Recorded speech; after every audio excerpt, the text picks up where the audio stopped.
제가 청년의 때에 잠시 주님을 떠나서 세상 즐거움에 빠질 때가 있었습니다. 성가대도 하고 교사도 하고 했었지만 주일마다 예배에 매이는 것이 싫었었습니다. 그러나 한두 번 예배에 빠지다 보니 세상 즐거움에 금방 붙들리게 되었습니다.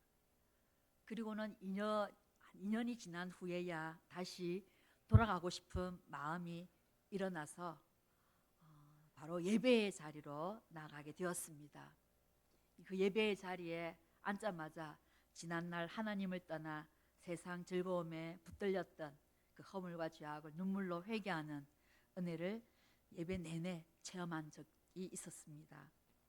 이렇게 사람의 본성은 하나님이 심어놓으신 영혼을 사모하는 마음이 바로 하나님께 돌아가고자 하는 반응이 하나님께 예배 드리고자 하는 모습으로 나타난다는 것을 감각해 볼 수 있었습니다.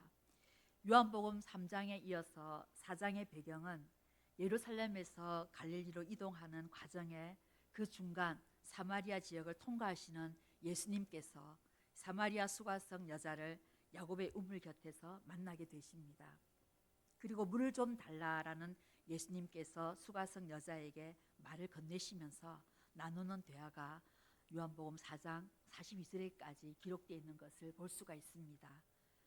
정오 12시에 뜨거운 태양 아래에 사람들이 잘 외출하지 않는 이 시간에 4km나 걸어서 물을 길러러 온 여자에게 이 물을 마시는 자마다 다시 목마르리니와 내가 주는 물을 마시는 자는 영원히 목마르지 아니하리니 라고 예수님이 주는 물은 그 속에서 영생하도록 솟아나는 샘물이 되기 때문임을 말씀하시고 내 남편을 불러오라고 예수님께서 여자에게 말씀하실 때에 여자의 대답은 남편이 없다라고 대답하자 예수님께서 내 말이 옳다 하시며 남편 5이 있었고 지금 있는 자 남편도 아니다 라는 말씀에 이어 이 여자는 곧 바로 주여 내가 보니 선지자로소이다 라고 예수님을 조상들이 말하는 선지자로 여기며 그 놀라움을 표현합니다.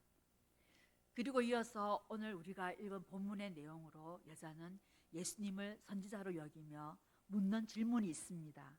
20절에 우리 조상들은 이 산에서 예배하였는데 당신들의 말은 예배할 곳이 예루살렘에 있다 하되이다 라고 예수님께 여쭙니다. 즉 어느 산에서 예배하는 것이 맞냐라는 것이죠. 갑자기 예수님을 선지자로 여기면서 이러한 말이 우리 조상들은 이 산에서 즉 이 산은 그리심산을 말합니다. 사마리아인들은 그리심산 성전을 짓고 여기서 예배를 드렸습니다.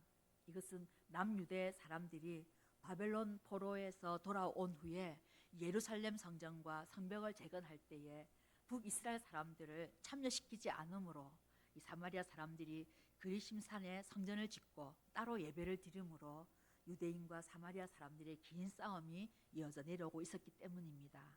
사실 여자가 이러한 질문을 한 것은 자신 스스로 해결할 수 없는 영적 갈망에 대한 질문이라고도 할 수 있겠습니다. 즉 자신의 삶이 원하든 원치 않든 남편이 5이라고 하는 것은 사실 이 시대의 여자의 편에서 결혼과 이혼을 주체적으로 할 수 있는 시대는 아니었던 것을 보면 이 여자는 5 남편에게 버림을 받고 또 아내의 권리를 제대로 누리지 못한 외면과 버림과 소외의 공고한 인생을 살아온 여자인 것을 알 수가 있겠습니다. 그러니 자신의 형편과 사마리아라는 이 특수한 지역을 향한 유대인들의 경멸과 경시, 즉 북이스라엘이 아수르에 의해 멸망하고 아수르의 혼혈 정책에 의한 순수 혈통을 잃고 말았던 사마리아인들이 유대인들로부터 받는 멸시와 천대와 경멸과 정오가 자신이 사람들로부터 받는 멸시와 천대를 받았던 그 입장과 크게 다를 것이 없다라는 동일시함으로 직접적인 자신이 품고 있는 이 질문을 사마리아 그리심산에서 예배하는 것과 예루살렘 성전에서 예배하는 것을 빗대어서 어느 예배가 바른지를 예수님께 묻고 있는 것으로 유추해 볼 수가 있겠습니다. 오랜 세월 동안에 천대받고 존중받지 못했던 또한 가장 가까운 남편이나 가족들로부터 받았던 상처와 고통과 아픔 속에서 여자는 얼마나 깊은 슬픔과 괴로움에 울부짖는 날들이 많았겠습니까? 그러면서도 이러한 자신의 처지에서 벗어나고 싶은 그 간절한 절규가 그 영혼의 심령에 꿈틀거리고 있지 않았겠습니까? 그러한 방편으로 그리심산에서의 예배를 통하여 대신 감면받고 싶은 심정으로 살아왔는데, 과연 이 사마리아 그린심산에서 예배가 제대로 된 예배인지 관한 질문을 예수님께 드리고 있는 것입니다. 예배를 드리고는 있지만 자기 삶에 아무런 변화도 능력도 체험되지 않는 똑같이 반복되는 날들 속에 여자는 거의 아무런 기대감도 없는 상태에서 예수님에게 어느 예배가 맞는지를 질문한 것입니다. 사람은 자신의 가장 본질적인 질문과 답변을 얻고자 할 때에 발동되어지는 것이 바로 종교심입니다. 이미 북이스라엘 유대는 전능하신 하나님을 섬기며 살아왔지만 실제적으로 종교성에 의한 신앙생활이지 참된 믿음의 삶을 살아온 것은 아닙니다. 이것이 바로 이 여자에게 대한 예수님의 대답이 잘 말씀해주고 있는 것이라 할 수 있겠습니다. 예수님의 대답은 21절에 여자여 내 말을 믿으라. 이 산에서도 말고 예루살렘에서도 말고 너희가 아버지께 예배할 때가 이르리라 라고 말씀하십니다. 예수님은 너희가 예배한다고 예루살렘 성전에서 또 그리심산 성전에서 예배하고는 있지만 예배는 이 산도 말고 이곳도 아닌 예배의 공간, 장소에 참 의미가 있는 것이 아니다라는 것을 말씀하는 것입니다. 즉 너희가 아버지께 하나님께 예배할 때가 이르리라. 그러시면서 너희는 알지 못하는 것을 예배하고 우리는 아는 것을 예배하노니 이는 구원이 유대인에게서 남이라 라고 하셨습니다. 여자는 예배의 장소, 즉 외적인 사람의 눈으로 식별되어지는 곳에서의 예배의 의미를 두고 있다고 보시고, 예수님의 정확한 관역은 바로 예배의 장소, 공간이 아니라 너희가 예배할 대상이 누구인지를 모르고 예배하니 어느 장소에서 드리던 그 예배는 하나님이 받으실 만한 진정한 예배가 아니다라는 것입니다. 예수님은 먼저 너희가 드리는 예배의 대상도 제대로 모르고 드리는데 그 예배가 참된 예배가 될 수 있겠는가? 여자가 너의 삶의 애완을 종교적 예배 형태로 그 대상이 누구인지도 모른 채 드린다고 내 영혼의 변화, 내 영혼과 그 삶이 새롭게 되기를 원하는 바를 이룰 수가 있었겠느냐라는 되묻는 말씀이시죠. 여자는 조상들로부터 듣고 아는 하나님과 그의 백성들에게 하신 일들을 알고는 있었습니다. 그리고 본 대로 들은 대로 예배는 드린다고는 했지만 늘 항상 공고하고 피폐한 자신의 삶의 여전함은 당최 벗어날 수 없는 현실에 늘 좌절하고 자책하며 무기력하게 살아왔을 것입니다. 이 여자에게는 예배가 아무런 감동도 능력도 변화도 주지 못하고 있었던 것입니다. 그런 이 여자에게 오늘 예수님께서 찾아오셔서 예배의 대상이 되시는 전능하신 살아계신 아버지 하나님께서 받으시는 참된 예배는 예배하는 자들이 영과 진리로 예배할 때가 오나니 곧 이때라. 아버지께서는 자기에게 이렇게 예배하는 자들을 찾으신다라고 말씀하십니다. 하나님은 영이시니 예배하는 자가 영과 진리로 예배할지니라 라고 하셨습니다. 곧바로 여자가 대답합니다. 메시아 곧 그리스도라 하는 이가 오실 줄을 내가 아오니 그가 오시면 모든 것을 우리에게 알려주시리이다 라고 하자마자 예수님께서 이르시되 내가 말하는 내가 그라 하십니다. 예수님께서 오늘 여자에게 찾아오셔서 알게 하심은 바로 그렇게 기다리고 고대하던 메시아 그리스도가 오셨다라는 사실과 그리스도를 만난 자만이 하나님을 알고 진정한 예배자의 대상이 되시는 하나님을 참되게 예배할 수 있음을 알게 해 주신 것입니다. 예배를 드려도 공고한 영혼, 이것은 예배의 대상인 하나님을 제대로 알지 못하고 예배를 드리는 것임을 명확히 드러내 주시고, 그 하나님을 아는 것은 메시아 그리스도 예수님을 만남으로만이 하나님을 알고 예배의 대상을 바르게 예배할 수 있음을 말씀하고 계시는 것입니다. 사람의 본성에는 하나님 외에 다른 대상을 신앙, 즉 예배하고 경배하기를 원하는 타락한 본성을 가지고 있습니다. 그러니 세상에 여러 종교들이 많이 일어나고 종교 행위들이 이어지고 있는 것이 세상 마지막 때까지 계속될 것입니다. 이러한 종교성으로 드려지는 예배는 다 사람의 편에서 사람이 만든 대상에게 사람이 원하는 방법으로 사람의 요구에 맞는 것들로 예배의 대상을 그 사람의 입맛에 조정하며 이용하는 것으로 드려지는 것이 바로 이 세상 종교들입니다. 그러나 우리 예수님은 결코 사람 편에서 사람 스스로가 할 수 있는 예배는 거짓되고 더러운 것이며 타락한 죄성에서 빚어진 종교 행위일 뿐이라는 것을 말씀하시며 참된 예배가 무엇인지를 나타내어 거짓되고 냄새나는 예배들을 드러내 보여주고 계시는 것입니다. 참된 예배는 먼저 예배의 대상이 되시는 전능하신 살아계신 아버지 하나님께만 예배할 수가 있는 것입니다.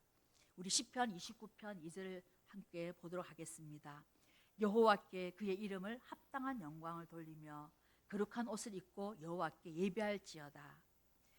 또한 로마서 12장 1절에는 그러므로 형제들아 내가 하나님의 모든 자비하심으로 너희를 권하노니 너희 몸을 하나님이 기뻐하시는 거룩한 산 제물로 드리라. 이는 너희가 드릴 영적 예배니라. 오직 하나님께만 예배할 것을 명하셨고 무엇보다 사람을 지으심 또한 예배를 받으시기 위함인 것을 말씀하셨습니다. 시편 103편 22절에 여호와의 지으심을 받고 그가 다스리시는 모든 곳에 있는 너희여 여호와를 송축하라. 내 영혼아 여호와를 송축하라. 즉 하나님만을 예배하라. 오직 하나님만이 우리의 예배의 대상이 되시는 것입니다. 오늘 이 사실을 하나님을 보여주시는 예수 그리스도를 통하여 예배 받으실 분이 내가 말하는 내가 그라 하시면서 예수님은 예배를 받으실 분이 하나님 자신이심을 나타내주고 계시는 것입니다. 참된 예배는 바로 예배의 대상인 하나님을, 즉 하나님을 나타내 보이신 예수 그리스도를 만나야만이 참된 예배를 드릴 수가 있다라는 것입니다. 사마리아의 수가성의 여자에게 찾아가셔서 예배를 통해서 그 영혼이 공고하고 삶의 변화가 일어나지 않던 이유가 바로 진정으로 예배해야 할 대상이신 하나님을 알지 못하기 때문인 것입니다. 그 하나님을 잘 보여주시는 예수님을 만나지 못하였기 때문인 것을 예수님께서 자기 자신을 드러내 보여주심으로 알게 하셨던 것입니다.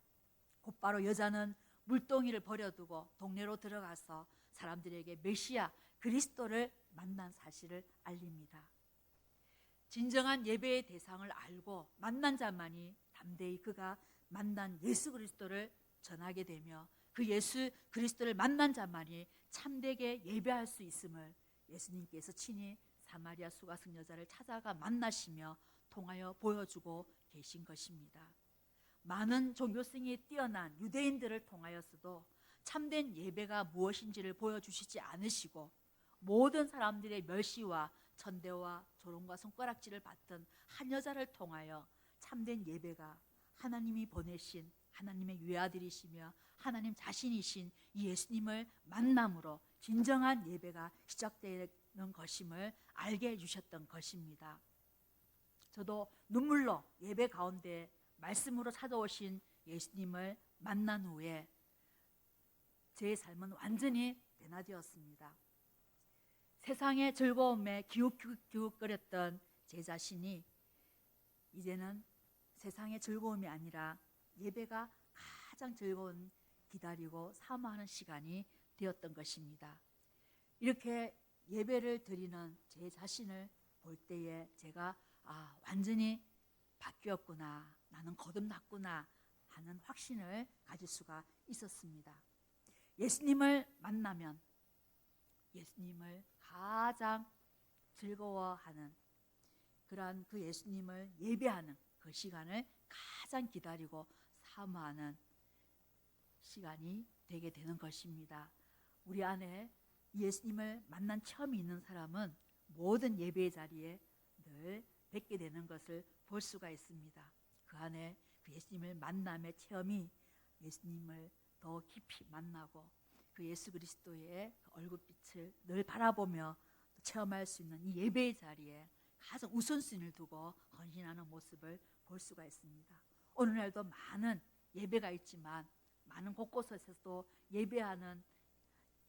예배라는 이름으로 모이고 있지만 사실 예배의 대상이 되시는 하나님을 알고 만나고 체험하여 드려지는 참된 예배가 얼마나 드려지고 있는지 우리는 다 알 수 없다 할지라도 분명한 진리는 예배를 받으실 대상이 하나님이시다라는 이 진리와 그 하나님을 아는 자, 진정 만난 자만이 참된 예배를 드릴 수 있다라는 것을 우리는 믿음으로 알고 체험함으로 참된 예배자로 예배드려지게 되는 것을 우리는 오늘 또 말씀을 통해서 확인해 볼 수가 있습니다.